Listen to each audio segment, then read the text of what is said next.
principalmente as mais prevalentes na sociedade. Quero saber da última aula, dúvidas, eu queria que vocês passassem uma lista aí, que o login ficou com hoje, ele vai pontuar ao sistema. Não adianta escrever, você coloca uma de 52 pessoas lá com a mesma letra. Eu vou colocar só eu já tenho um dia desse, então eu sei como é que é. Quando se fala a gente viu até agora, então assim, em relação ao conteúdo todo. Como é que tá? Você chegou com você na sua frente, isso, o que eu faço? Começo o exame, começo a tratar isso. Medicina, você tem que saber, né? Roda pé do livro, faz sentido. Assim, eu não sei o que para minha primeira segunda aula foi show de bola, mas a primeira e a segunda aula foi ótimo, mas a aula passada eu Mas é porque hoje é muito puxado para vocês, né? Vocês têm aula o dia inteiro. Então já chega agora, qualquer conteúdo que for. Não, mas assim, a nossa foi muito boa. Foi simplesmente a quinta passada. Assim. Na minha opinião, a nossa foi muito claro, acho que foi um pouco rápido. E aí, se eu falo que esse tratamento você tem que saber, eu fui escutar o áudio do tratamento, eu não consegui entender. Foi tudo para a aula de quinta passada. Mas a aula de quinta passada foi as.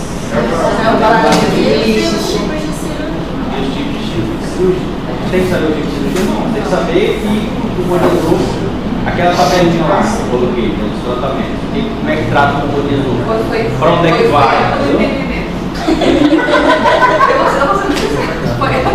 A gente repete. Vou colocar aqui. Vem agora fazer uma revisãozinha pro pessoal.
Então, só fazer uma revisão rápida, é um prazer de novo. Daquilo que eu estava falando na última aula, vou reiterar com vocês.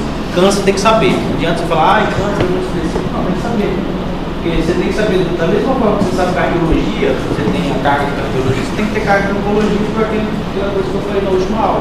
A partir de 2030, quem vai matar mais as pessoas é o câncer, não as doenças cardiovasculares. Então, as neoplasias do esôfago, a gente tem dois tipos, quem lembra? Carcinoma espinocelular e adenocarcinoma. A gente lembra muito bem na primeira aula sobre revisão da histologia que o esôfago ele vai da cervical até o abdômen e ele vai transicionando o tecido epitelial e o muscular do pescoço até chegar no estômago. E isso também tem relação com o tipo histológico. Ou seja, os tumores mais proximais, esôfago médio para proximal, é mais predominante qual tipo de neoplasia?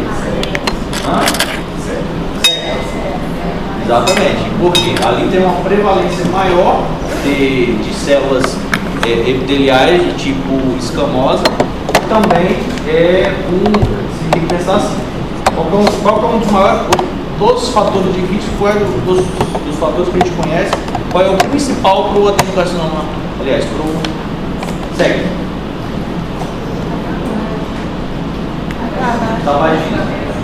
Então está mais próximo ao contato, que vai causar maior índice de alterações ali celulares e tudo mais para levar à neoplasia, certo?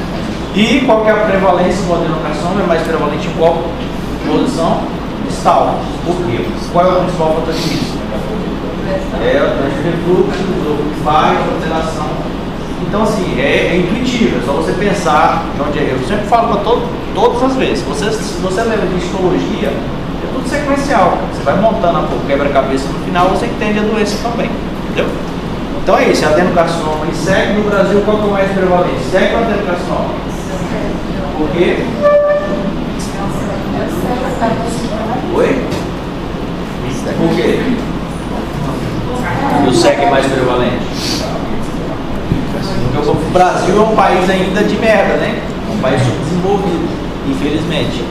E isso tem a ver com educação, população, né? O tabagismo, o etilismo. Então, geralmente, populações mais pobres são os mais acometidos por esse tipo de doença, que tem esse fator de risco, diferente dos Estados Unidos, que o maior fator de risco é a dieta, né? Então, o adenocarcinoma lá é mais prevalente, simplesmente por questões dietéticas e desenvolvimento também da população. Então, os fatores de risco, de novo, você tem que saber, né? Principalmente os que são os mais comuns, e estão relacionados indiretamente. A gente não estudou a calásia?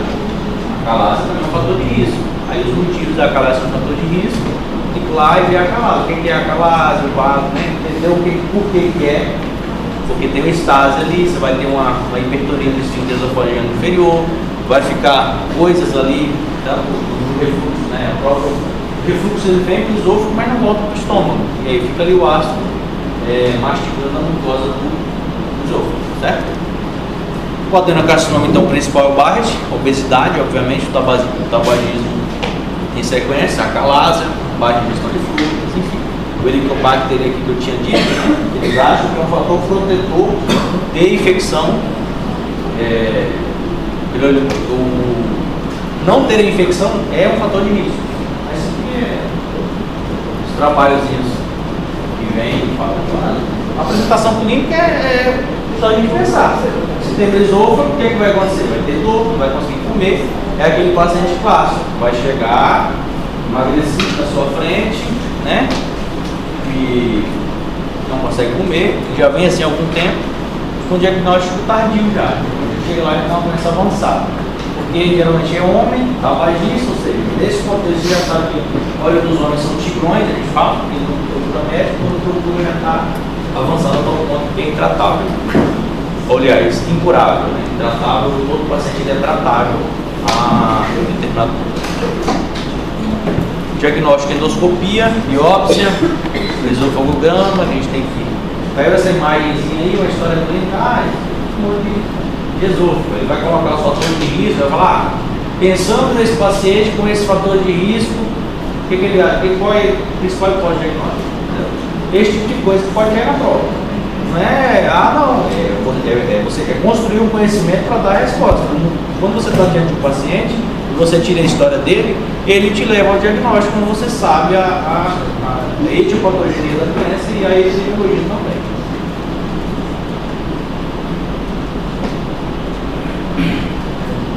Então aqui o estadiamento, lembrar, né, só o estadiamento clinical, mas é para todos os tipos de câncer, para quase todos os tipos que envolvem superfícies a serem invadidas, você vai ter o TNM, o invasão da luz, né, até chegar às estruturas adjacentes, o N é o linfonodo e o M é metástase. Lembrar do Silvert, né, dos tumores de transição esôfago-gástrica. Se são tumores de transição esôfago-gástrica, pode ter um SEC aqui? Pode? Tem um SEC aqui nessa região? Não. Pode. A medicina pode qualquer coisa. É extremamente raro você ter um SEC, carcinoma espinocelular, na transição esôfago-gástrica. Mas pode ter. Por quê? Não é porque senão a prevalência é mais alta que não pode só ter lá embaixo. E não, tem que lembrar que não são todos os SECs que se desenvolvem, por exemplo, a carcinogênese do HPV. Existe o SEC não é pelo HPV, são outras coisas. Então, alterações genéticas e tudo mais. Então, alguns tumores Alguns sexos podem sim aparecer na transição. Lembrar da classificação de Silbert? Falou de Silbert, opa, é transição esofagulgares. Pronto, aí você já pensa assim, 99% vai ser na penetração. É o que o professor repete aí. Tumor de transição esôfago-gástrica. É o que eu perguntei. Pode ser um sexo, carcinoma do espinho celular? Pode. É raro, extremamente raro. Qual vai ser o principal tipo histológico naquela região? Adenocarcinoma. Porque o principal fator de risco é o plantões do refluxo, certo? Aí a drenagem linfática, eu não vou perguntar isso aqui, obviamente, é só entender a dinâmica da distribuição e que se o paciente tem um linfonodo no abdômen, principalmente aqui no tronco celíaco, não é um linfonodo metastático ainda, ele é regional. Porque esse aqui muda a terapia. Por exemplo, você tem um linfonodo na barriga positivo, esse linfonodo é onde? Então pode ser um linfonodo paraórtico, ou interórtico caval, tem muito. Esse linfonodo não vai ser mais regional, é um linfonodo metastático. Esse paciente, naquela tabelinha que a gente vai mais na frente, vou mostrar para vocês que ele muda o cenário de tratamento dele. Aí só o que a maior tomografia é o que a gente mais usa, que é o mais disponível para a gente fazer, mas não é o melhor exame, o melhor praça para avaliar principalmente o grau de profundidade, para avaliar o tempo. O melhor exame é ultrassonografia, aliás, a endoscopia ultrassonográfica, o ultrassom endoscópico, que é isso aqui, né? Consegue avaliar o tempo dos linfonodos, às vezes melhor do que a tomografia. Estadiamento, PET, né? E o tratamento, que é essa tabela aí. Então o paciente chegou com um tumor de esôfago para você, e você tem que ter uma noção como é que ele vai ser tratado. Ele pode ser tratado a depender do estadiamento. Tudo em oncologia depende do estadiamento. Se for um paciente que tem um tumor avançado, aquele paciente que eu falei, que ele tem um tumor de esôfago, mas tem um linfonodo paraórtico lá na barriga, é suspeito para cometimento secundário. Ele vai ser um paciente que, apesar de ele ter um tumor localmente precoce, ele à distância ele é um tumor metastático, né? Então você vai ter, aqui não entra o M, porque o M a gente não trata ele de forma convencional. Ele vai ter uma terapia paliativa, ou seja, uma quimioterapia paliativa. E nada mais é do que uma quimioterapia para tentar diminuir a progressão da doença, ou fazer um downstage na doença, né? Ou então parar com a progressão dela. Então você tem um paciente que tem uma lesão que é precoce, ou seja, uma lesão que está ali na mucosa ou restrita muscular, não invadiu as disposições do órgão, então a gente pode lançar muito uma cirurgia upfront. Não é o melhor cenário. A gente, independente muitas vezes do estadiamento, a gente manda o paciente para uma neoadjuvância, ou seja, tratar antes da cirurgia, para fazer o downstage. O esôfago ele é padronizado, fazer a quimio e a radioterapia, e aí muda as questões técnicas, obviamente, muda a dose se você quer fazer uma terapia curativa ou pré-operatória. Se você, geralmente, o tratamento curativo, nos padrões dos estudos, né, o último estudo que teve grande de esôfago é fazer, independente se é adeno ou escamoso, mas isso aqui vem mudando, é fazer a neoadjuvância associada à radioterapia, e depois operar. Porque o pensamento de qualquer quimioterapia e radioterapia neoadjuvante é você baixar o estadiamento da lesão para fazer uma cirurgia oncologicamente melhor, com aquelas inestabilidades que a gente aprendeu na última aula, o R0, o R1, o R2. Você quer sempre, toda vez que o cirurgião oncológico entra para operar, ele tem uma cirurgia R0, ou seja, tirou toda a lesão macro e microscópica. E a quimio-radioterapia ajuda o cirurgião nesse sentido, porque vai diminuir a lesão para isso. Então é isso aqui. Então, geralmente as lesões precoces você pode fazer com terapia endoscópica ou cirurgia direta, que é isso pode ter. Se for um localmente avançado, mesmo você não tem um T4 com R positivo, se for um escamoso, você vai colocar, você vai avaliar aquela questão que a gente falou. O paciente ele é operável, ou ele é um vozinho de 84 anos que tem um SEC de esôfago, que apesar de ser operável, o paciente não tolera a cirurgia. A doença ressecável são duas perguntas diferentes. Porque às vezes você tem uma doença ressecável com um vozinho de 84 anos, mas ele não é operável. Se a gente operar, então matar ele.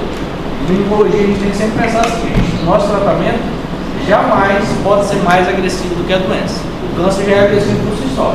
Se você quer fazer curar do músculo, você pode ser se aquela sobrevida seria em 5 anos e teria uma oportunidade de 10%, você vai chegar lá zero, porque você matou o paciente.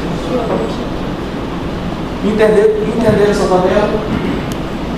Professor, Oi. na desobservação nem precisa de radioatividade adjuvante? Não, alguns T1 geralmente não. Aí depende do protocolo individual de cada instituição. Depende do grupo e tudo mais. Os T2 geralmente a gente manda, porque muda muito pouco do ponto de vista cirúrgico mandar esses pacientes para rádio antes. Então a cirurgia depois, com uma lesão pequena dessa, não é tão ruim tecnicamente. Agora nessas lesões grandes, geralmente a cirurgia é muito mais difícil. Porque toda a área irradiada, quimioterapia, fica mais criado, sangra mais, sempre mais difícil. Então, mas Aí faz o quê? No T1 você pode fazer ressecção endoscópica. Você faz uma mucosectomia, né? Você pode fazer a ressecção das mucosas. então anel, a quimioterapia, e aí a gente vai ver se precisa ou não de cirurgia.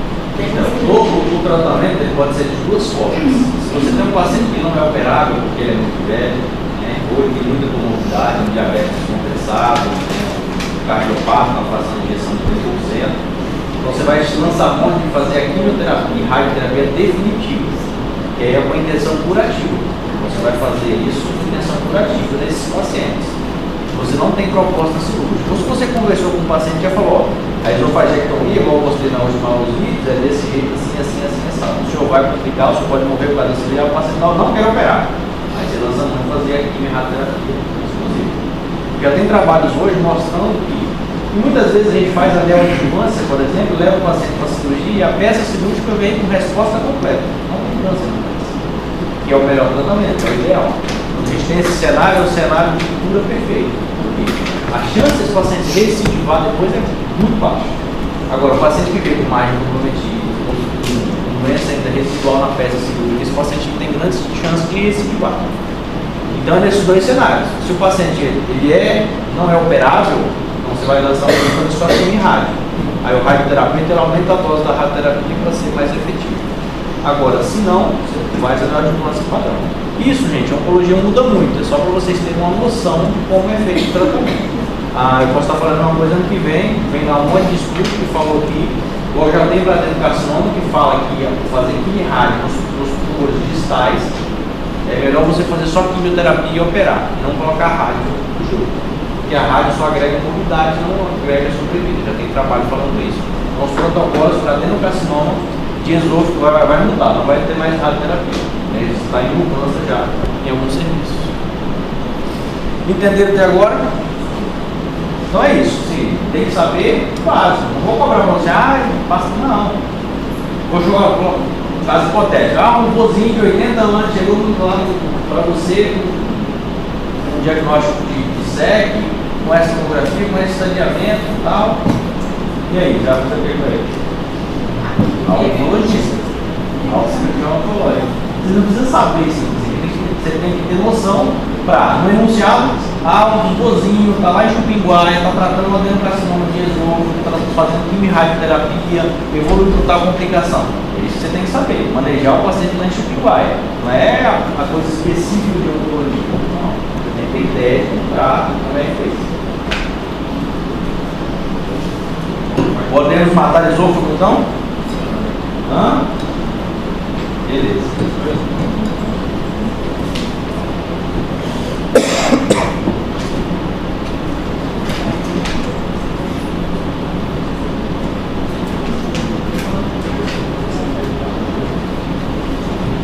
A gente vai começar a falar de estômago. Estômago é o mesmo princípio, né?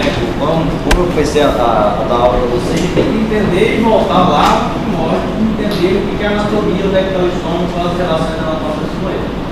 O estômago é um órgão, obviamente, de armazenamento e de sequência da absorção, né? Ele vai começar ali a fazer os primeiros trabalhos, então ele está localizado logo na porção superior do abdômen e tem todas essas relações, né?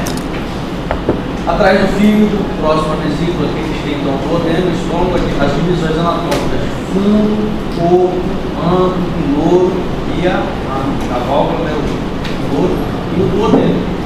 Então a gente tem que entender o estômago em si, porque as doenças gástricas, de modo geral, ele parte sempre da mesma coisa. Ou é uma disfunção motora, ou é uma disfunção da mucosa, ou disfunção fisiológica. Então, tudo isso. E em medicina é basicamente isso.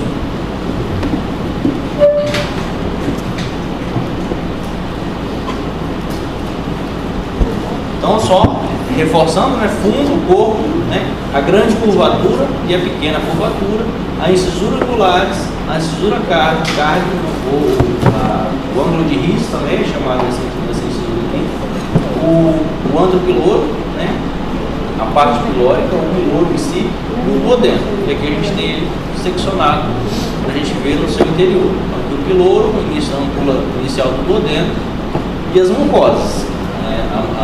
E falo as mucosas porque dentro do estômago existem alterações de mucosa também. Então, cada setor do estômago é especializado em determinada parte fisiológica. Um é mais motora, outro é mais fisiológico, motora mesmo de secreção e também peptídeo, ou diversas outras coisas que modulam a funcionalidade dele e também de todo o trato gastrointestinal. Artéria, a gente tem que lembrar que o estômago é irrigado pela artéria, ele sai do tronco celíaco, certo? Quais são os 3 ramos principais que saem da aorta no abdômen? Isso aí, então o tronco celíaco vai irrigar o estômago, né? Mais o que? Fígado, mais o que? Pâncreas, baço, mais o que? Porção inicial do duodeno. Então a gente solta aqui. Então a gástrica esquerda, certo? A artéria gástrica esquerda sai, é um dos ramos do tronco celíaco. A artéria hepática comum e a artéria esplênica. São os 3 ramos que saem do tronco celíaco. A esplênica, obviamente, vai para o baço e ela solta ramos também para o pâncreas. A gástrica esquerda, obviamente, vai para o estômago e ele pode soltar. Existem algumas alterações, algumas variações anatômicas que você sai até um ramo daqui para o fígado. Então existe uma variação que não é tão incomum assim a gente encontrar, que é um ramo hepático acessório da artéria gástrica esquerda. E aqui ela solta os seus ramos, né? Então você vai ter a gástrica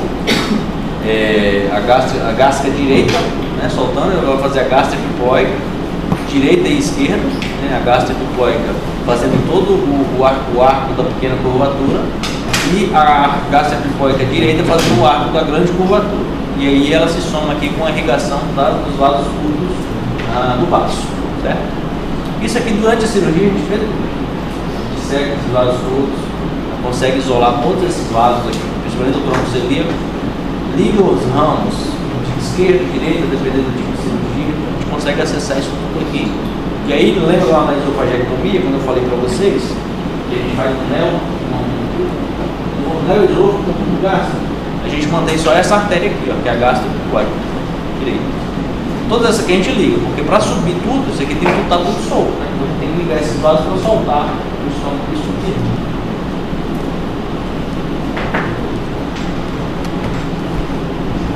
A parte venosa, obviamente, segue o mesmo princípio, né? Você tem que sempre lembrar que a drenagem venosa do estômago ele vai para a porta, certo? Então o sistema porta, assim como todo o gastrointestinal. E aí os nomes seguem as mesmas coisas. Veia gástrica epiploica, veia gástrica esquerda, veia gástrica direita, a gástrica direita e esquerda, mesma coisa. E aqui, isso aqui é ponto crucial para a nossa aula seguinte, né? A gente tem que entender, obviamente não na sua dimensão completa, mas entender a inervação do estômago. Por quê? Inervação do estômago, existe aquela clássica simpática e parasimpática, e o nervo vago é o principal nervo que faz o incremento da produção ácida do estômago. Então ele é alvo das nossas cirurgias para controle ácido do estômago quando as medicações ou todo o tratamento clínico falhou, né? E aqui a parte simpática, que vem pelo tronco simpático, que desce de pele vascular e junto à coluna vertebral, que também inerva todo o estômago. Geralmente os nervos eles vão seguidos juntos com os vai envolto os vasos que irrigam aquele órgão, né? E depois eles se dividem no próprio órgão. E a histologia, né? Então a gente vai lá na anatomia, relação e a histologia, né? Basicamente o estômago tem a mucosa, tem a submucosa, ou seja, estão os vasos ali, o tecido conjuntivo, a muscular, né? A muscular própria, a serosa, a subserosa e a serosa. Então isso aqui é o estômago como um todo. Ele é um órgão dos órgãos do trato gastrointestinal que tem mais músculo. Tem músculos, tem de 3 a 4 camadas de músculo, uma circular, outra longitudinal, tudo isso para fazer a parte de contração mesmo, para quebra do alimento, para o primeiro momento da digestão, né?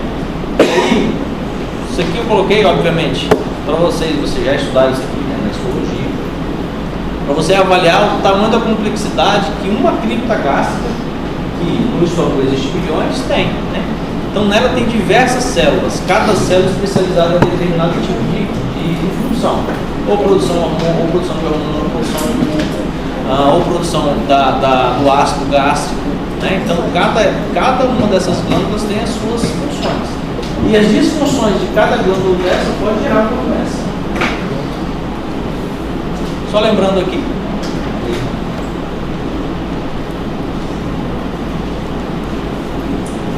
Então o principal foco do nosso estudo desde que a gente começou é o ácido gástrico, é sempre o vilão da história, mas por um motivo, porque o ácido é extremamente necessário. Então a digestão de proteínas ele começa ali no estômago com a quebra pelo ácido clorídrico, que é o ácido produzido.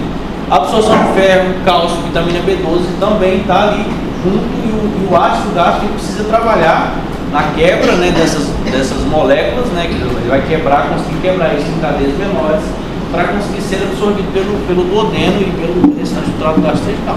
Algumas medicações, como o cetoconazol, e os hormônios tiroidianos, também são necessários o ácido gástrico para fazer a absorção. Então ele mata, ou seja, a gente come qualquer porcaria, né? Cai no chão, deu 5 segundos, você pega e come. Então o ácido gástrico, né? 5 segundos é o tempo, não é não? Passou de 5 aí você já fica mais com medo. Tranquilo. Então ele mata micro-organismos digeríveis, ele limita o crescimento bacteriano no estômago e previne as infecções intestinais como a do Clostridium. Prevenção de peritonite bacteriana espontânea. É aquela para aquele paciente hepatopata, que tem algumas deficiências das membranas de troca ali, então ele também evita isso porque ele está diminuindo a flora presente no alimento. Então, lembrando da fisiologia, você tem a fase cefálica, a fase gástrica e a fase intestinal. É ativada pelo pensamento, ou seja, aquela coisa que você pensou, uma coisa já começou a salivar, né? Está pensando na janta, chega em casa, então o seu estômago já começa a correr você por dentro, esperando alguma coisa chegar. A fase gástrica, os efeitos químicos dos alimentos, né? Quando o alimento chega lá mesmo, a distensão do estômago, a gastrina, que é um dos principais hormônios para principalmente para a produção de mais ácido clorídrico, parece ser o principal mediador, né? Já que em relação à resposta dos alimentos. E ele é amplamente inibido quando você bloqueia a ação da gastrina e os seus receptores. A fase intestinal, já quando chega no intestino, tem um efeito menor. Ele vai entendendo que se já chegou no intestino, que a fase de digestão do estômago e a produção daqueles metabólicos ali já não são necessários, né? E foi observado que o antagonismo do receptor H2, né, que a gente já estudou lá no bloqueio, no BP e o bloqueador de H2, bloqueia as fases cefálica e gástrica e ressalta a importância da mediação da histamina na resposta estimulatória. Então isso aqui mostrou que de fato você consegue intervir não só localmente, o BP ele age localmente e a histamina é mais central. A gente fala que essas divisões, se você quer um efeito mais central, você usa o inibidor de H2, e se você quer um efeito mais local, o IBP. E aqui a complexidade, né? né?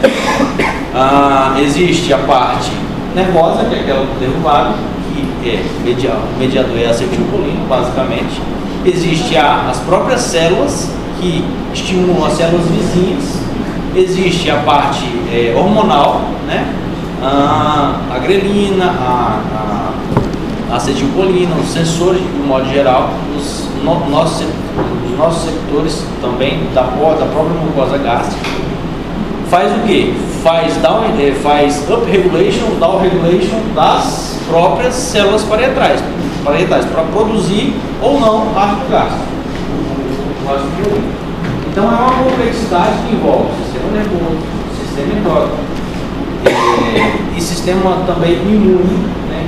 Quando isso de algum modo está disfuncional por algum motivo, gera uma disfunção ou na hiperprodução ou na hipoprodução do ácido clorídrico.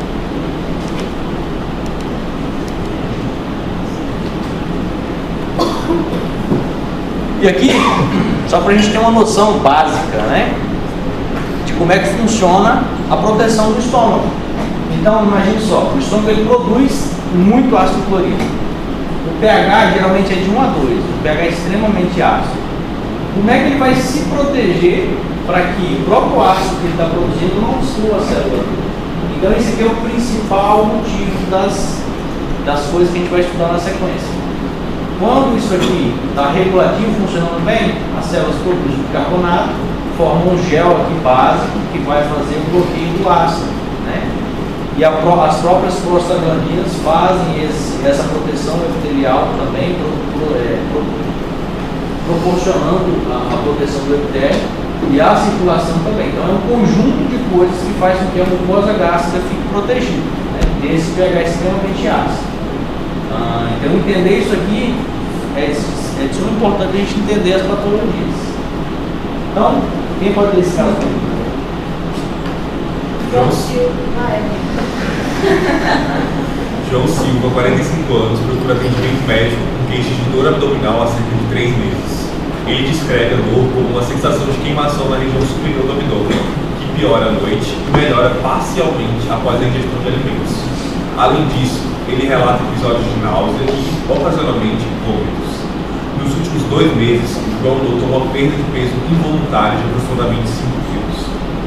João tem histórico de gastrite diagnosticada há 5 anos, mas interrompeu o tratamento medicamentoso por conta própria há cerca de 1 ano. Ele também menciona o consumo regular de anti-inflamatórios não esteroides, AINES, para dor nas costas. Não fuma, mas ingere uma quantidade moderada de álcool nos finais de semana. Ele também relata um alto nível de estresse no trabalho. E aí? Então aqui está todos os pródromos que a gente já vai estudar, né? É um paciente que provavelmente ele tem uma úlcera gástrica. Ele sabe disso não, ele sabe diretamente o que ele tem. E aqui ele tem diversos fatores de risco para isso. Ele é homem, é um fator de risco. Ele já tem bastante imunidade, 45 anos. Ele é etimista, né? Ele consome anti-inflamatório. Mais o que? Tabagista? Não, ele não é. Peso moderado involuntário de 5 quilos. Que eu acho que isso é sempre fácil, né? Mas não necessariamente. Náuseas, ocasionalmente, vômito, estresse.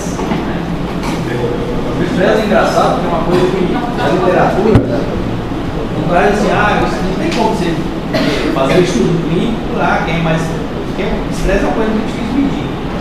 Mas tem relatos assim, você não estou estressado, mas dor do estômago, tem uma relação, de fato.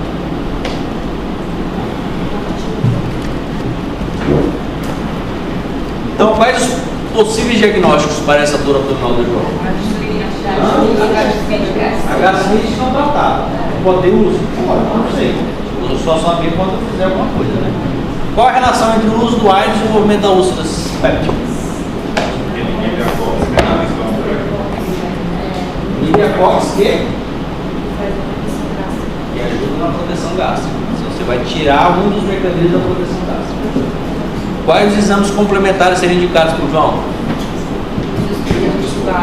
principalmente endoscopia digestiva alta, teste urease. Quais fatores de riscos para as úlceras pépticas que o João apresenta? Como você abordaria o tratamento para o caso do João, considerando tanto a terapia medicamentosa quanto as mudanças de estilo de vida?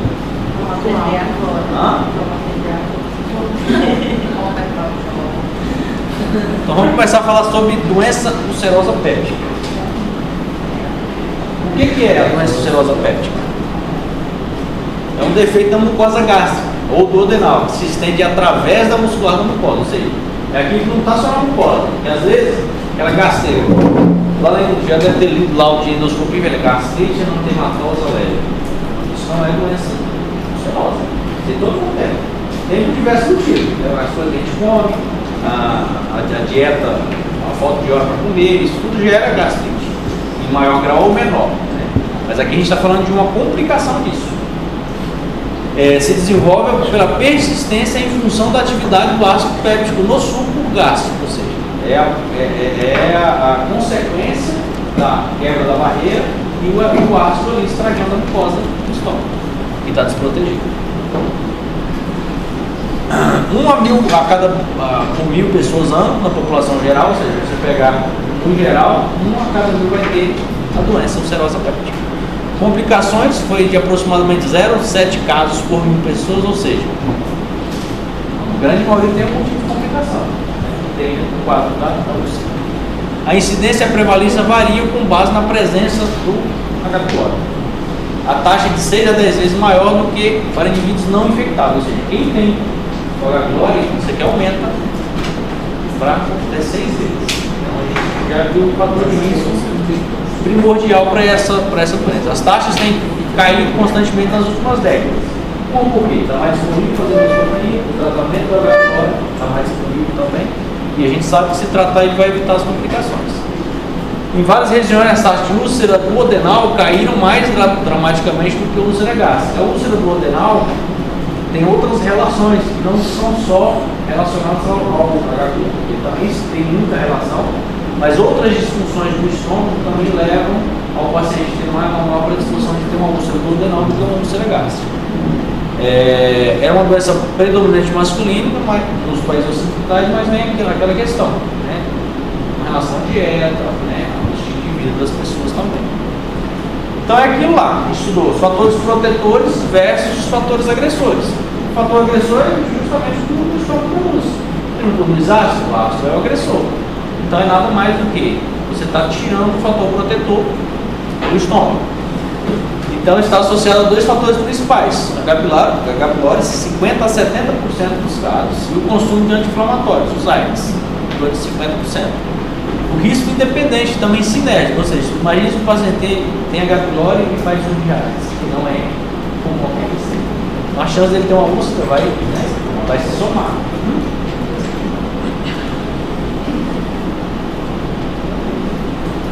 Outros causadores, obviamente, menor proporção, o citomegalovírus pode causar grandes alterações no trato gastrointestinal, não só do estômago. A gente tem citomegaloviroses que acometem, principalmente os pacientes imunossuprimidos. O herpes simplex, a tuberculose, as mucormicoses. Então existem outros causadores, não é só o H. pylori. O H. pylori, obviamente, é o mais prevalente. Então é aquilo que a gente estava vendo, né? Você tem uma mucosa normal, onde ele tem a camadinha ali presente do muco, protegendo todas as células parietais ali do estômago. Você tem os fatores protetores, o bicarbonato, né? A mucosa fazendo os transportes direitinhos, você não tem nada afetando a mucosa, então é como tem que ser. E aí você começa a ter injúria, ou uma infecção por H. pylori, os uso dos AINES, de um modo geral, fazendo com que os fatores protetores sejam retirados da mucosa, que vai gerar então a agressão. Então você tirou tudo, ele vai começar a agredir as células. Se não tem um núcleo, se não tem um bicarbonato, se não tem nada protegendo mais as células, você vai começar a se agredir. Então os fatores que afetam a secreção, ou seja, os agentes antissecretores. Quando a gente faz uma disfunção por muito tempo, mesmo com o IPP, ou seja, eu não estou tirando a proteção com isso aqui. Estou gerando uma disfunção nesse desse balanço dos fatores protetores e agressores. Só estou tirando, faço para de produzir ácido clorídrico. O ácido clorídrico ele é também mensageiro para outras coisas que acontecem dentro do estômago. Então isso começa a gerar uma disfunção. Você pode fazer uma gastrite atrófica também com o uso do IPP ou qualquer coisa que se faça disfunção do ácido gástrico. Você pode gerar disfunção que pode agregar e levar em alguma medida a uma alteração, não necessariamente úlcera, mas outras alterações. O H. pylori, uma infecção aguda por ele, causa uma hipocloridia transitória, que pode ajudar o organismo a colonizar o estômago. Ou seja, o ácido não é aquele que protege, não é aquele que mata a bactéria, o H. pylori vai justamente nessa disfunção. Vai lá e come. Quer que você pare agora, vai lá nas células, infecta as células e começa a soltar citocinas mediando essa resposta. Quer que você pare de produzir ácido e agora eu vou colonizar aqui e eu quero tomar conta. As condições associadas à hipersecreção, né, a síndrome de Zollinger-Ellison, devido a um gastrinoma, por exemplo, as mastocitoses e um antro retido após as gastrectomias. A parte dessa gastrectomia, quando da câncer gástrico, a gente fala um pouquinho. A mastocitose é uma alteração que o paciente tem uma descarga não só no estômago, mas no corpo, né? É uma doença autoimune. E o gastronoma é um tumor neuroendócrino, um dos tumores neuroendócrinos do trato gastrointestinal. O próprio nome dele já diz, ele é um gastronoma, ele vai produzir gastrina. Gastrina é um indutor de ácido. Então, pacientes que têm síndrome de Zollinger-Ellison, ele pode ter úlcera do esôfago até o ânus. Não necessariamente, a gente já operou um paciente que tinha síndrome de Zollinger-Ellison com perfuração do intestino delgado, uma coisa extremamente rara de acontecer. Mas é tão forte a produção que foi lá e perfurou o ilho do paciente ou o jejum do paciente. Isso pode acontecer. Então, os fatores de risco: tabagismo, 15 cigarros ao dia, pode levar 3 vezes mais chance do paciente ter uma úlcera péptica. Mais difícil de tratar e pode estar associado a uma taxa de recorrência mais alta desse cenário do tabagismo. O álcool, ou seja, o álcool você está tomando ali, você está lavando o estômago, está tirando, você está agredindo com o álcool e tirando a mucosa, e aquele bicarbonato, aquela coisa que está ali protegendo a mucosa, também vai junto. Fatores genéticos: os grupamentos sanguíneos, já sabe, o O e o A, né? Eles têm uma maior predisposição para ter uma infecção pelo H. pylori. Obviamente existem coisas moleculares, eu vou me ater mais voltado para a clínica, né, e objetivamente. Mas quando você estuda o H. pylori na sua essência molecular, você consegue ver isso tudo, a parte molecular, como é que isso faz. E o refluxo também é um fator que gera um distúrbio. Então, a apresentação clínica: 70% dos pacientes são assintomáticos, ou seja, é muito alta a chance de você ter uma úlcera e não ter sintomas. A dor epigástrica com alimentação. A perfuração, geralmente 5% dos casos no global, né? Peritonite química e peritônio. A gente vai ter aula no próximo, né, sobre o abdômen agudo. Vou voltar isso aqui. A gente fala dos abdômen agudo perfurativos, principalmente os inflamatórios também. Sangramento, 25 a 40% dos casos. Isso aqui é extremamente recorrente. Aquele paciente só tem 2 formas de você ter HDA, né? De forma clínica: ou é úlcera gástrica ou duodenal, ou variante de esôfago, são as principais causas. E aqui tem em torno de 40% das HDAs são por úlcera gástrica. Então, a diferença: úlcera gástrica e úlcera duodenal. Qual que é a diferença? Isso aqui é importante saber, porque é coisa que às vezes no enunciado, você tenta qual é a mais provável de ser o diagnóstico do paciente quando você está fazendo a anamnese. Úlcera gástrica, o paciente come e dói, né? Geralmente está no estômago, ele come, vai lá, atrapalha ali, sente dor. Complica mais com perfuração. Quem lembra desses sinais? Joubert-Schleidite. Essa semiologia está em dia. O Joubert,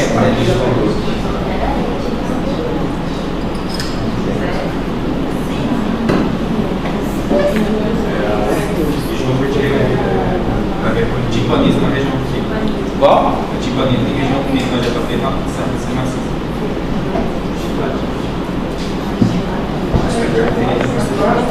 Então o Jober é o hipertintonismo, a percussão da loja hepática.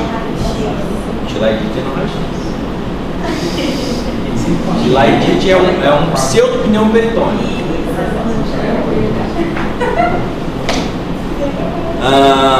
Saiu aqui do foco, mas aí na úlcera gástrica tem mais anorexia também, uma saciedade precoce, uma perda de peso e náuseas e vômitos também podem estar associados. Na úlcera duodenal você tem um cloco. O que é um cloco? Quem sabe onde ele é? É o paciente que está dormindo, 2 horas ele acorda com a dor no barriga. Essa é uma das únicas patologias que faz isso. Então você vem lá no enunciado, paciente, você quer quanto orbital? Então. Com a dor mesmo, epigástrica. A epigastralgia é habitual de na doença, na gastrite, de modo geral. Come e passa. Geralmente o paciente está com dor, vai lá e come e passa. Então uma come e dói, a outra come e passa. Para lembrar. Complica mais com sangramento. Por quê? A gente viu lá, o estômago é um órgão que está basicamente fica solto. Ele é livre, o duodeno não. Tem muita relação com o vaso, é um órgão pequeno, está junto com pâncreas, né, na cabeça, então tem muita relação anatômica com o vaso. Então a principal complicação é sangramento. E o sangramento geralmente é na artéria gastrodenal. Então passa logo posterior ao duodeno e geralmente é onde o cérebro. Aí é o sangramento da política dele. Não para não. Às vezes tem que entrar, operar e não para de sangrar. Pode fazer o que você quiser na endoscopia, porque o vaso galicoso é arterial.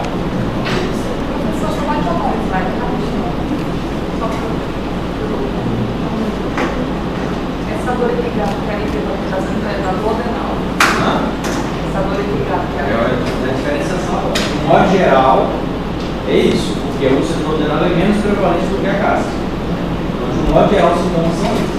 Aí, se você quer, mas aí, se você estiver perguntando, mas vem cá, quando o seu corpo dói, quando você está com dor, o seu corpo passa, deixa a pergunta geralmente se aborda na anamnese do paciente.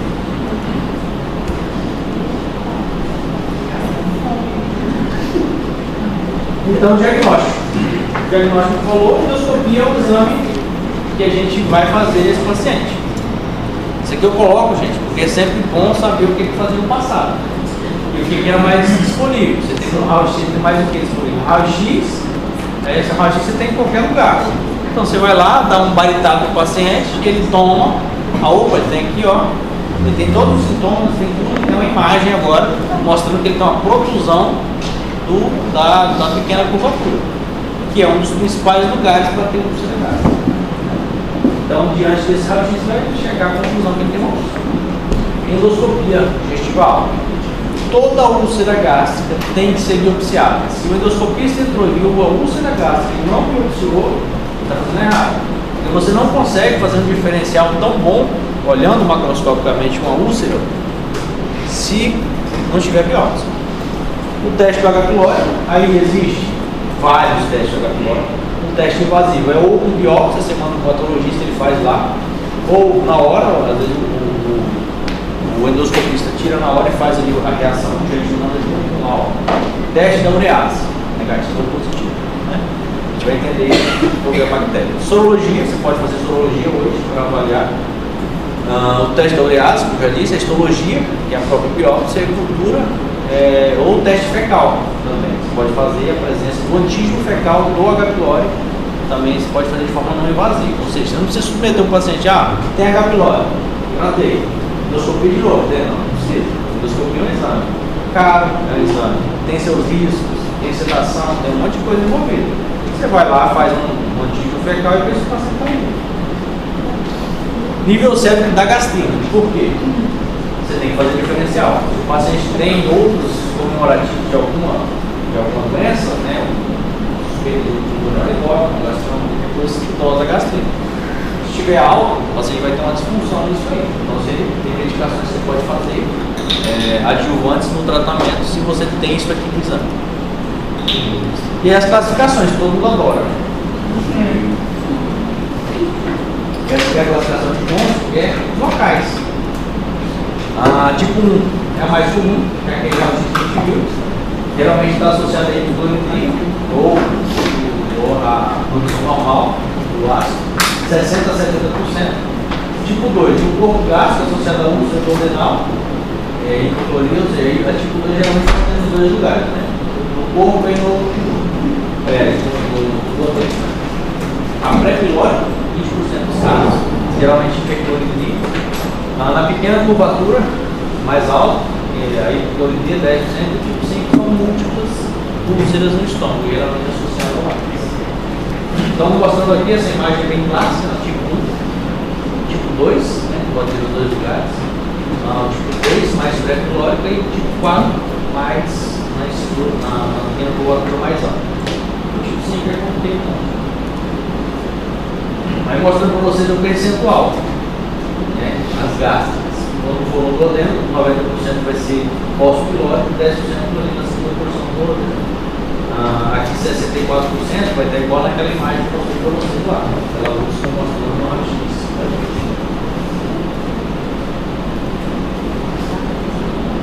E aí o famoso vilão de tudo, né, o H-pylori. Ele reside no epitélio gástrico, dentro ou abaixo da mucosa, e o que o protege dos ácidos. Então ele quer o quê? Ele quer um ambiente, ele quer acabar com o ácido do estômago para ele ir lá e colonizar. Então quando ele chega, ele começa a fazer esse trabalho. E também vai se proteger dos antibióticos estando nessas localizações, né? Então ele é um potente produtor de urease. Ele converte a ureia em amônio e bicarbonato. E ele está associado ao linfoma Malte. Quem sabe o que é Malte? Eu ouvi falar. Isso aí, pode ser É histologia, né? Tem um tecido linfóide associado à mucosa, que existe as neoplasias, que a gente vai ver quando for estudar câncer, que também tem associação com o H-pylori, principalmente o linfoma Malte. Então, como é que é, né? A bactéria chega lá toda divertida, né? Você comeu ela, sei lá, fez qualquer coisa, ingeriu a bactéria. A gente tem que entender, gente, que 85% da população tem contato com o H-pylori. É todo mundo que vai desenvolver a infecção e as consequências? Não é todo mundo, obviamente, porque você tem várias coisas envolvidas aqui. Então a bactéria chega, se instala, aí ela começa a fazer o quê? Ela começa a criar um microambiente para ela crescer e proliferar. Então ela começa a produzir bicarbonato, fazer uma coisa básica para o ácido não afetar ela. E aí ela gera, isso aqui o ácido então não consegue penetrar para matar, porque o principal fator seria para erradicar seria o ácido, então ela cria uma proteção para isso, e elas vão chegando ali e vão aumentando. E aí o que acontece? Ela cria um mecanismo aqui de descontrole daquela proteção e agressão da mucosa. Então ela gera um ambiente para o ácido ir agir na célula. Então por isso é que ela age de forma indireta, fazendo com que o ácido ela cria uma superfície, fazendo esses mecanismos para gerar a agressão, e isso vai gerar a úlcera e as consequências da úlcera. E aí vai gerar inflamação. A própria bactéria vai gerar uma inflamação na mucosa, produzindo peptídeos, né, produzindo as interleucinas, de modo geral. E aqui, a lesão tissular produz citocina, a resposta imune local também, as interleucinas, a redução das células D, diminui a somatostatina, aumenta a gastrina, aumenta a secreção gástrica, né, a secreção ácida. Então age nisso tudo, fazendo esse microambiente para ela sobreviver, só que isso leva com que a defesa da mucosa gástrica vá para o beleléu. E os AINES, né? Então os AINES nada mais é, ele vai lá, ele começa a fazer os efeitos epiteliais, ele começa a diminuir o efeito das prostaglandinas. Então isso gera também uma deficiência dos fatores protetores e deixa a mucosa descoberta, e logo o ácido vai causar uma lesão da mucosa gástrica. E do duodenal? Duodenal tem vários motivos, né? A literatura ela traz várias coisas, falando lá, o paciente mas a principal, geralmente, é aquela secreção diminuída de bicarbonato, ou seja, a proteção dele está uma proteção reduzida, A secreção noturna, isso aqui, ó, é uma das principais coisas que a gente tem que evitar no paciente que tem úlcera duodenal. Isso aqui é bem evidente e a gente trata. Ou seja, tem um paciente que tem um IBP, a gente vai fazer tomar IBP de noite. Isso para você evitar isso.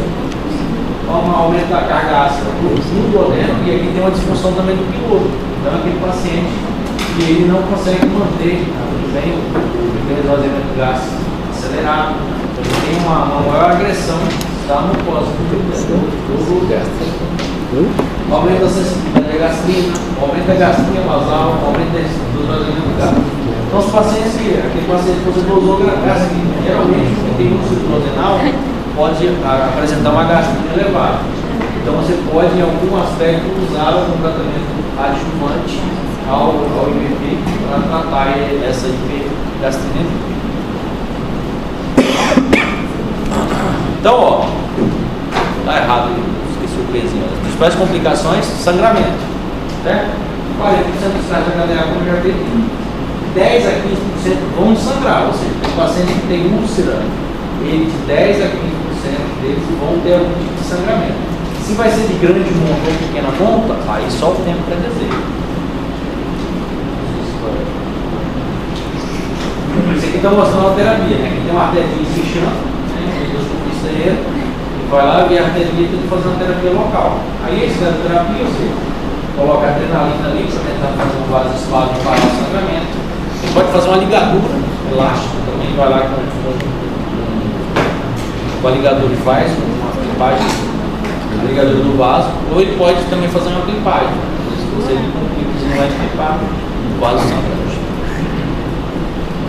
E aí a gente tem que entender as classificações, né? Que são maravilhosas, mas não querem prova, sabe? Classificações de Fortes, todas elas são para úlcera duodenal que tem sangramento ou teve sangramento, para você classificar ela. Principalmente, qual é o principal motivo de você saber isso aqui? Quando você pegar uma endoscopia e falar, ó, esse paciente tem um Forrest 1B, é aquele sangramento que está babando ali, né? Ou seja, ele não está controlado.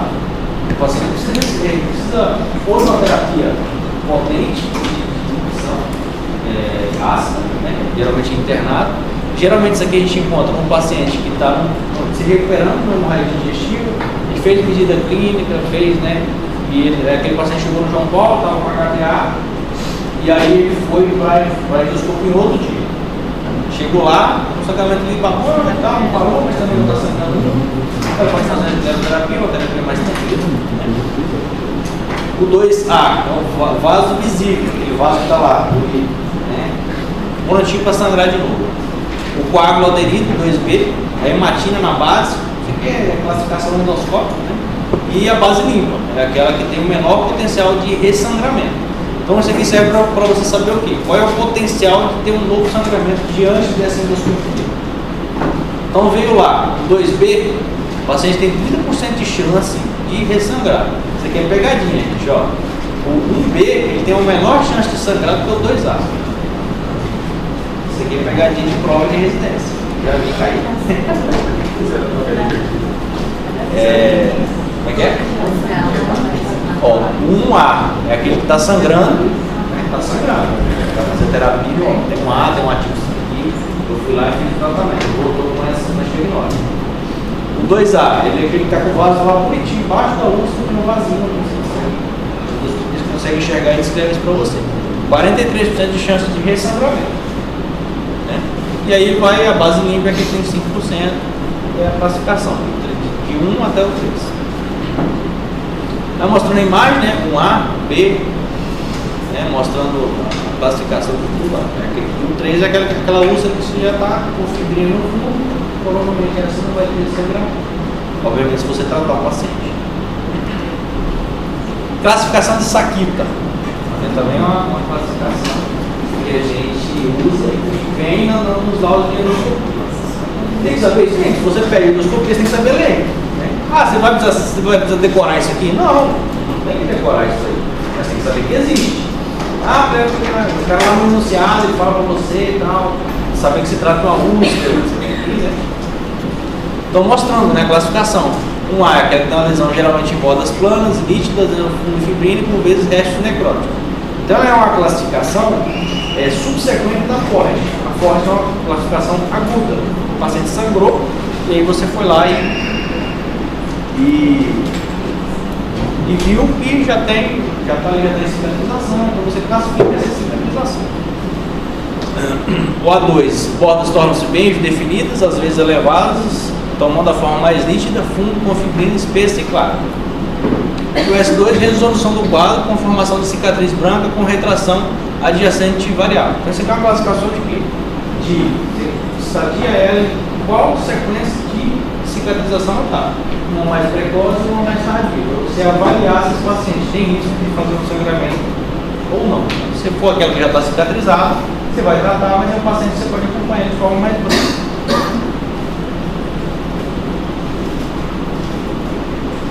E outra complicação mais comum é a perfuração.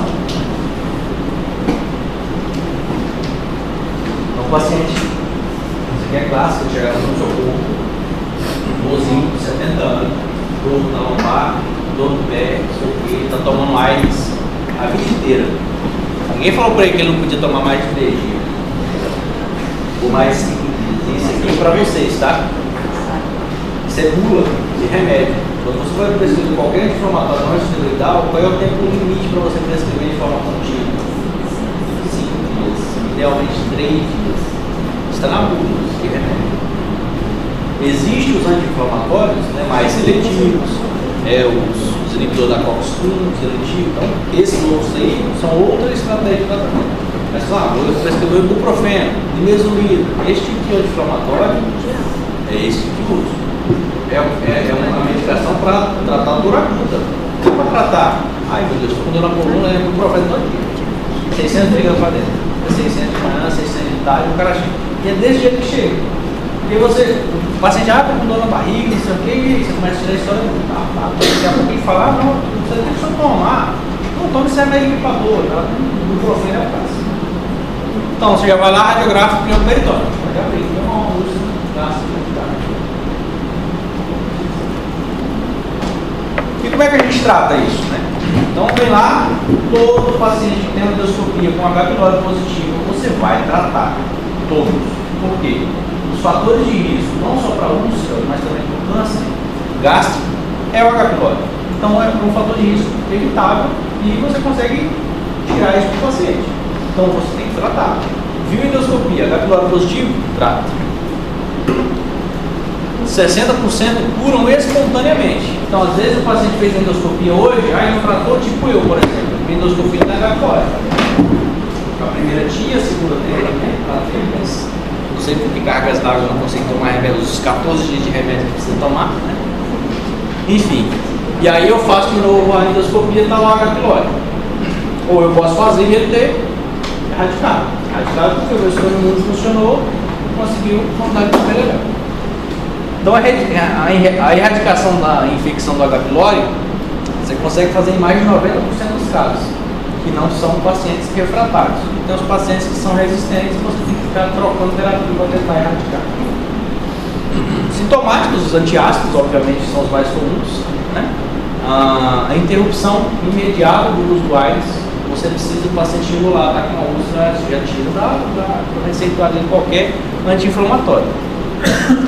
E a erradicação do H. pylori. Junto com a erradicação, você vai entrar com a terapia inibitora do ácido gástrico, que é o IBP, né? O suprazol da vida. Então, o tratamento inicial, a primeira escolha é a amoxicilina e claritromicina. Amoxicilina 1 grama 2 vezes ao dia, claritromicina 500 mg 2 vezes ao dia, o IBP também. Geralmente, eles vêm com a tomada diária, né? Um de manhã e outro à noite. Então, você prescreve, Piloipagel é o mais comercial de todos, né? Mas quando eu sempre tive isso na minha farmacologia e tudo mais, sempre prescrevo principativo, né? Porque isso aqui gera entendimento, você está querendo direcionar o seu tratamento sem tomar. Medicação, a gente sabe hoje que, não troca não, genérico, não tem isso. Mas os médicos muito antigos têm essa coisa, não, Puran tem que ser um Puran mesmo. Pode ser outra marca, tem que ser Puran. Ah, o pilório tem que ser Puran pago. Não, é antibiótico que tem que ter. Hoje a indústria farmacêutica ela é muito irregular. Uma coisa que quem já trabalhou em indústria fala para mim que vale mais a pena você prescrever um genérico do que um remédio similar. Porque o genérico tem controle de qualidade mais rigorosos com relação à parte de fabricação dele. E aí o paciente tem H. pylori e tem úlcera. Aí esse paciente você vai precisar confirmar 4 semanas após a conclusão da terapia. Por quê? Porque ele tem uma complicação já. Então você não pode deixar de fazer esse exame desse paciente. Ah, é todo paciente que eu for repetir endoscopia? Não.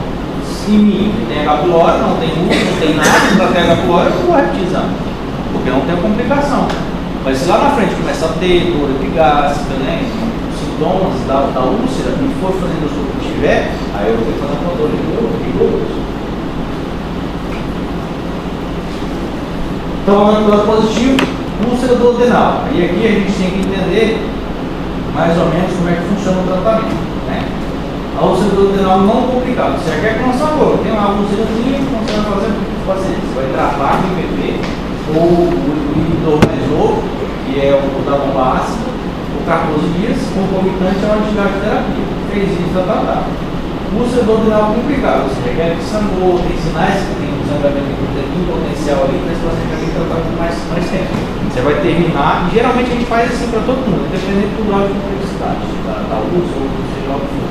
Você trata esse paciente por tempo, período, né, de terapia, que é uns 14 dias, completa o uso do IBP por mais 14, ou seja, você completa um mês de IBP. O paciente que tem muitos sintomas, você faz ele tomar 60 dias de IBP, e aí você reavalia depois. Se for associado ao AINES, você tem que manter o IBP por pelo menos 8 semanas. Pode ser necessário terapia de manutenção.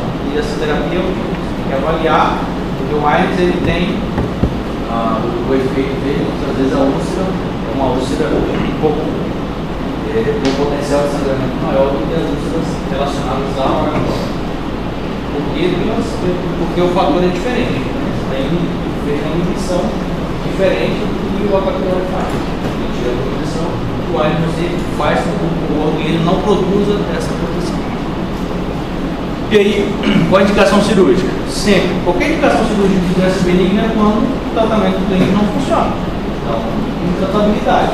O paciente está ali, já tratou uma vez, tratou duas, usou IBP e tudo mais, ele não resolve, continua fazendo úlcera, tem sangramento, esse paciente tem que fazer uma cirurgia. Hemorragia incontrolável, aquele paciente chegando no colo. Isso chega toda semana, tem algum caso. Toda vez que chega uma hemorragia, o paciente lá de urgência, choque hemorrágico, ou volêmico. O paciente chegou lá, você vai fazer as primeiras medidas, né? Pontuação volêmica, avaliar as vesíveis, vai tratar de sangue, fazer o controle hemodinâmico do paciente. Não adianta, chegou a saber endoscopia. Não adianta você pedir endoscopia num paciente que pode morrer na sua frente. Então, primeiro, antes de controlar o sangramento, você vai controlar o paciente. Então, você vai fazer a estabilização hemodinâmica dele, expansão volêmica, avaliar se precisa de sangue, e aí, veio para que vai, fazer as medidas clínicas para ser feito. Na literatura, gente, na literatura não existe regra para você fazer o ácido tranexâmico. Quem sabe o que é o ácido tranexâmico? Eu já ouviu falar? Hã? É o transamino. É o princípio ativo do transamino.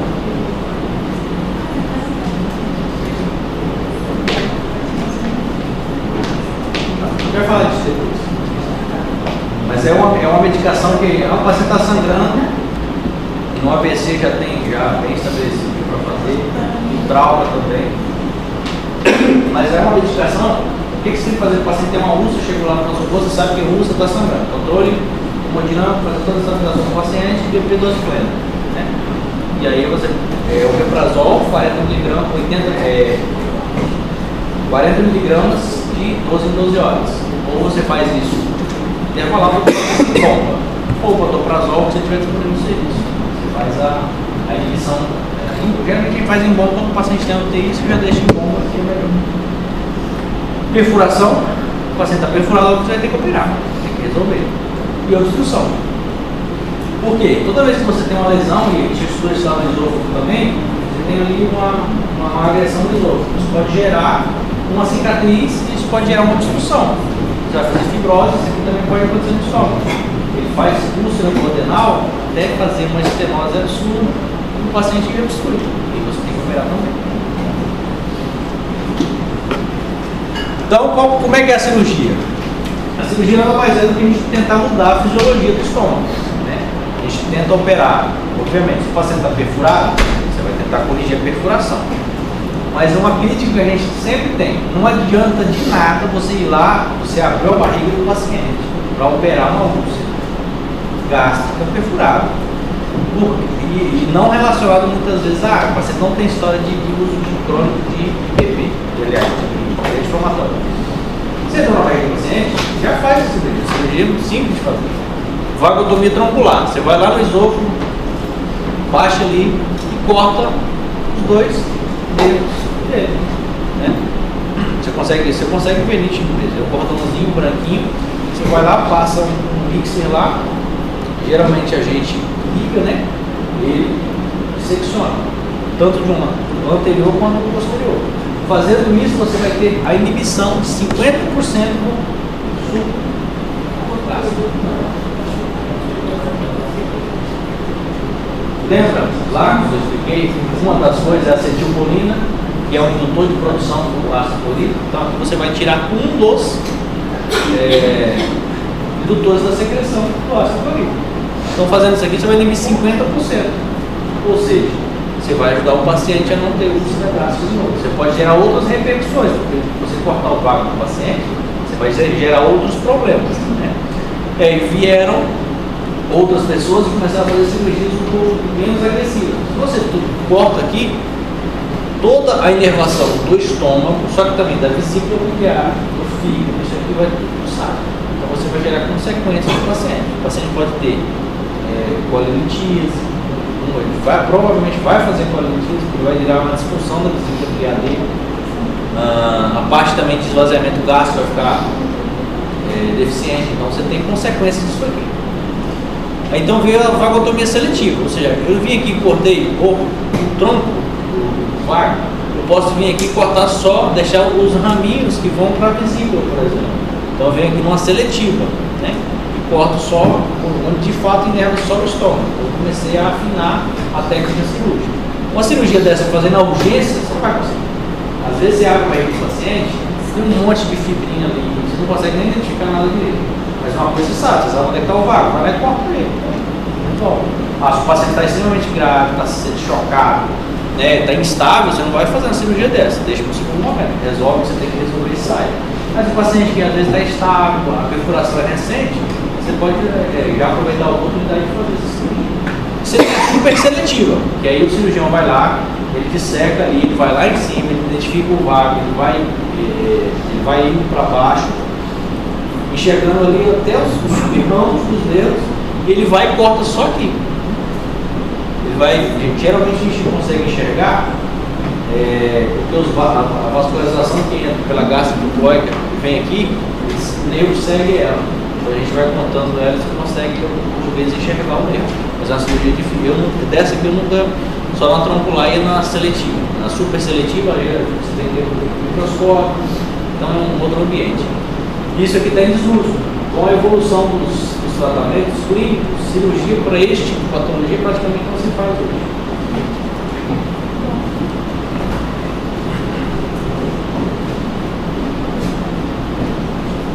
E aí você tem a cirurgia bem. Às vezes o paciente tem lá uma úlcera gástrica, né?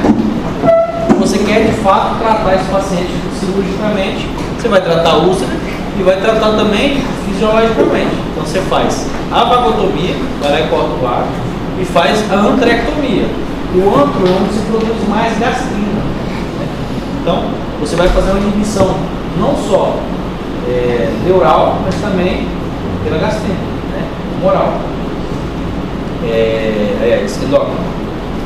E aí você vai ter 85% de inibição da produção gástrica. Então nada mais é do que fazer uma antrectomia. Você vem aqui, corta o estômago, E aqui ele fez uma anastomose que a gente chama de biorrotipo 1. Existe biorrotipo 1 e biorrotipo 2. Biorrotipo 1 é quando você pega, você não cortou o duodeno, você pega o próprio duodeno e conecta no estômago. A biorrotipo 2 a gente vai ver em outro, que é essa do estômago. Entendido aqui? Então, basicamente é essa cirurgia que a gente faz para tratar cirurgicamente esses pacientes. Não é tratar a consequência, tentar evitar que o ácido destrua a mucosa do estômago. E aí você tem as piloroplastias. Para que serve a piloroplastia? Para aumentar o esvaziamento gástrico. Então aquele paciente que ele tem, imagine, você está com o estômago repleto, o esvaziamento gástrico está deficiente e você quer aumentar porque esse está no estômago desça mais rápido para o intestino. Você vem aqui e faz uma piloroplastia, nada mais é do que você cortar o piloro do paciente. Você vem aqui e faz uma secção, geralmente essa hernia complexa é a que a gente mais faz. A gente vem aqui e a gente pode fazer isso com diversas coisas. Não só para rebuscar, na esofagectomia, a gente usa o estômago para levar e colocar aqui. Então esse paciente tem a válvula. Então a gente faz essa piloroplastia para evitar que esse estômago enche e a gente cortou tudo, tirou a inervação, então esse piloro vai ficar deficiente também. Então, geralmente a gente faz a vagotomia e a piloroplastia. Existem várias técnicas, essa aqui é a mais comum. A gente abre ele nesse sentido e fecha ele no outro sentido. Então você criou não ampliou aqui tudo. Você tem essas outras duas formas de fazer, né? A fine, que nada mais é do que você não abre o piloro, você só faz uma anastomose da grande curvatura, o finalzinho da grande curvatura, junto com o duodeno. Você só conecta ele no outro e você criou uma passagem livre do piloro. Hã? Esfíncter de quê? Então, você não quer acabar com ele? Como assim faz o que com ele? Esse aqui a gente corta. A gente vai lá no piloro e corta ele. Eu quero acabar justamente com esse mecanismo, para fazer com que o esvaziamento gástrico seja mais rápido e não seja dependente de outros fatores. E aqui eu não mexo no esfíncter, eu só faço uma anastomose do duodeno para o estômago. Eu deixo o esfíncter aqui em cima. E aqui vai criar uma passagem direta. E a síndrome de Zollinger-Ellison, que é a hipersecreção do ácido gástrico, doença ulcerosa péptica, tumor de células não beta das ilhotas pancreáticas. Ou seja, tudo isso aqui gera a produção. O que é a síndrome em si? A síndrome é as consequências da produção exacerbada da gastrite. O que causa a síndrome? Existem diversas doenças que causam ela. A mais comum é o gastrinoma. Os gastrinomas geralmente são os mais comuns. 25% dos pacientes com síndrome não apresentam uma úlcera no momento do diagnóstico. É aquele paciente que é muito sintomático e tudo mais, você vai lá, ele tem uma gastrite exuberante, mas não tem úlcera. E os sintomas associados. Então, um paciente que tem um modelo endócrino, ele não vai ter só a úlcera, vai ter os outros sintomas causados pela hiperprodução da gastrite. Né? Diarreia, perda de peso e a esteatopenia. Então, galera, isso aqui é o final dessa aula. A gente começou a introduzir a parte do estômago, entender as úlceras de modo geral, entender que é uma doença prevalente, que a gente precisa saber tratar. Cirurgia, quando é que vai ter cirurgia nisso aqui? Praticamente não se opera mais, isso efetivamente. Ele se opera no João Paulo no cenário de urgência, o paciente está perfurado, né? Sangrando, é um cenário não ideal para fazer isso. Beleza? Dúvidas?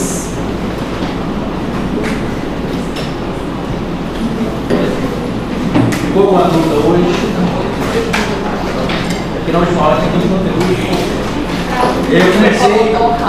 Aí eu comecei também, né? A doutora Gabriela também fala pouco.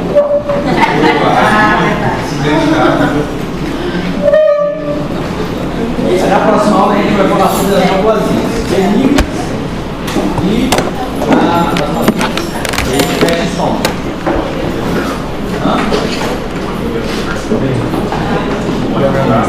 Muito obrigado.